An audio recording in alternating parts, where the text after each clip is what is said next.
My name is Gail Grella, and I was born in Flint, Michigan, and I am 73 years old.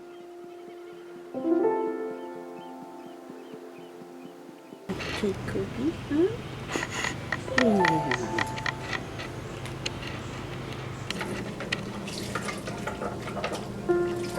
Yes, I was born and raised in Flint, and at that time, Flint was a very, very family-oriented place. It was thriving, and of course, I was born the year the war ended. So my life was pretty good because when the war was over, of course, everybody was rejoicing. It was just a happy time, and things were so hard up till that point. So then life got good in Flint, Michigan.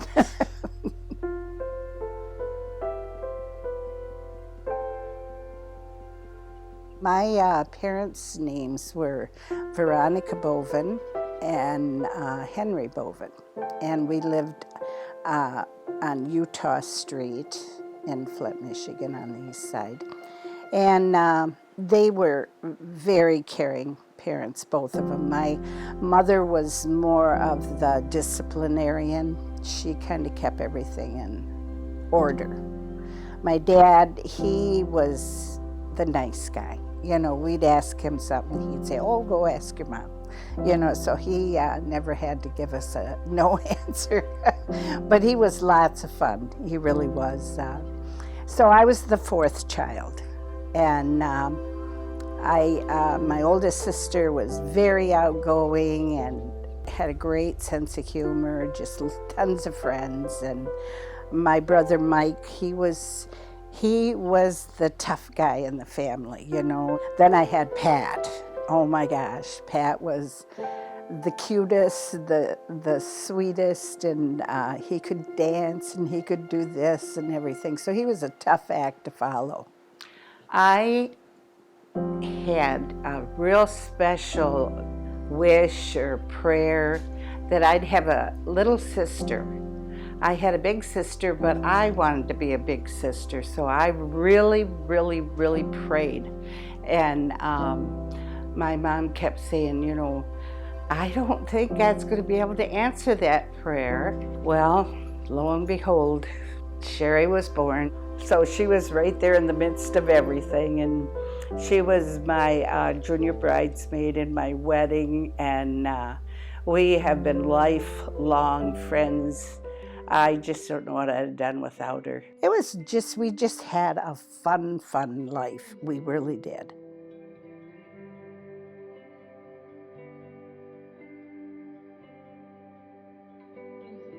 I met my first husband, Gary Campbell. Um, One afternoon, some girlfriends of mine, and we were at that drive-in restaurant, and these guys, we were on the other side. We had pulled in and went around and pulled in there. Well, they didn't even notice us at this point, so we were looking, you know, checking them out, you know, and of course, Gary was driving, and he was kind of slouched down in his seat, you know, and he just looked like he was really a cool guy, you know. So I pulls around the corner, and Twist and Shout was on the radio, and he said, "Do you want to dance?" And I said, "Yeah," because I really loved to dance, and he did too. And so we got out, and we were doing the twist right out in the street there. But that's how we met. From the time I met him till the day we got married, I think it was 6 months. We got married August 1st, 1964, the year I graduated.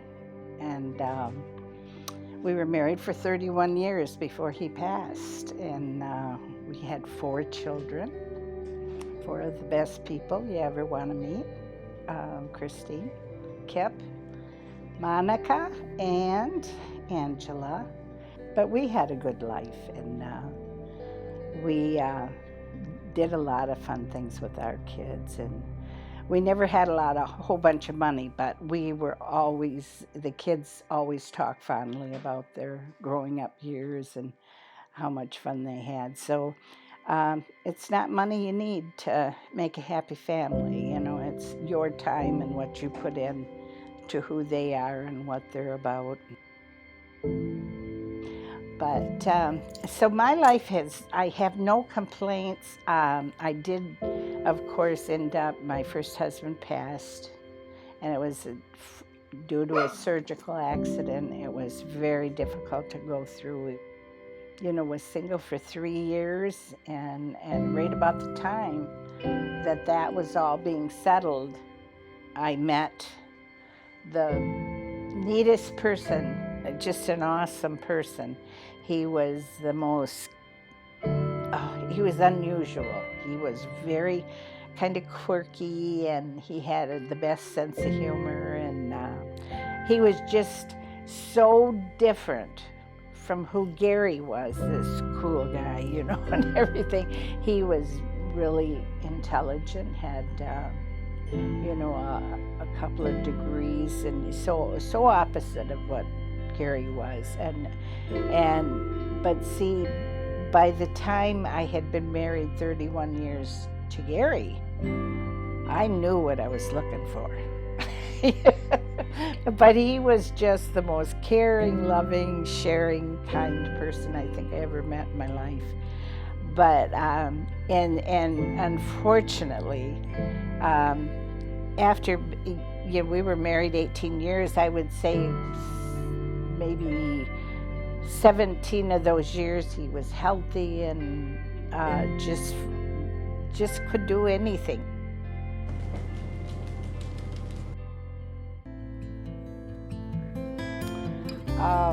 Oh, that's been the best years of my life, having grandkids. I wanted to be grandma so bad. And I had a daycare in my home up to that point. And I quit that. I retired from that. I was getting ready to be this best grandma that ever lived, because I never had a grandma. My grandparents all were gone by the time I was 8 years old. So I don't remember, grandparents that much. So I was so excited to be this grandma. I wanted to be the best grandma I could be because it was so important to me. That's what I wanted to be. And lo and behold, we had these wonderful, I know everybody says their grandkids are the best, but I am telling you, I've got 18 of the finest, best looking bunch of kids you ever want to see. And as they grow up, and they are almost all grown, they have been just graduated, and they've all come out being these smart, intelligent, lovely people. And but I took time. My thing was I wanted to get to know each one of them. I love them all. They're all my favorite. Every one of you guys are my favorite ones. So it's been the best experience of my life. I've just enjoyed them so much. If you could give a piece of advice to all your grandkids as they are growing up and getting married and starting families, what would it be?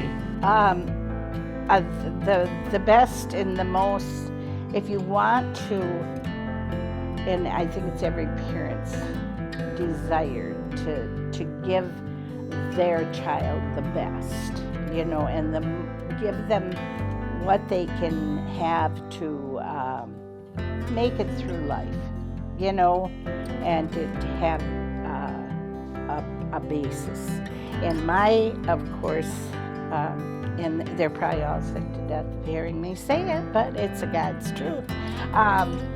Give each one of your children a personal relationship with Jesus. And once you've given them that, they have all they need. Now, of course, their upbringing to love them unconditionally. You know, the main thing, I think, as you're teaching them all those little life lessons, if you give them that basis in their faith and a strong relationship, close relationship, you give them all they need. They don't need any more than that.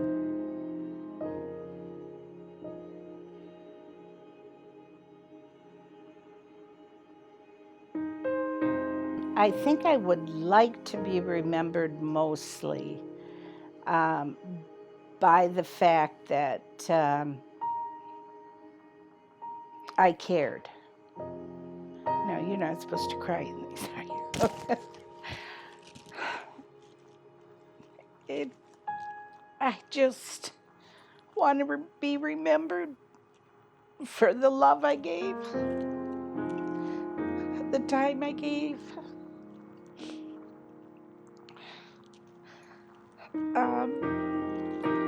the friend I was,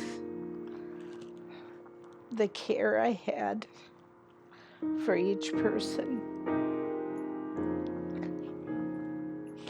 and that I lived my faith. That's the most important.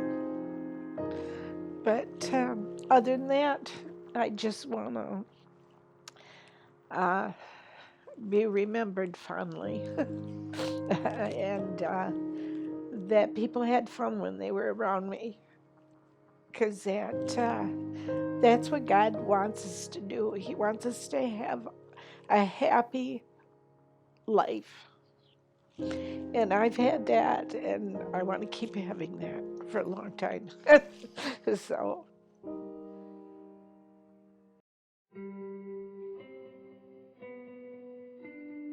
My final words, I think, would be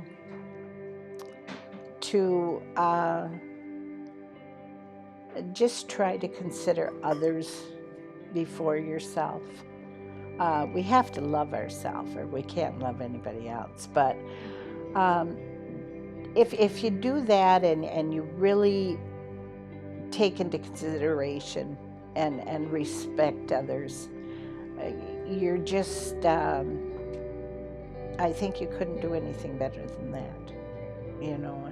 And that gives you a basis and a foundation to have a happy life, because you're not constantly in criticism of people, but you're always seeing the best in everybody.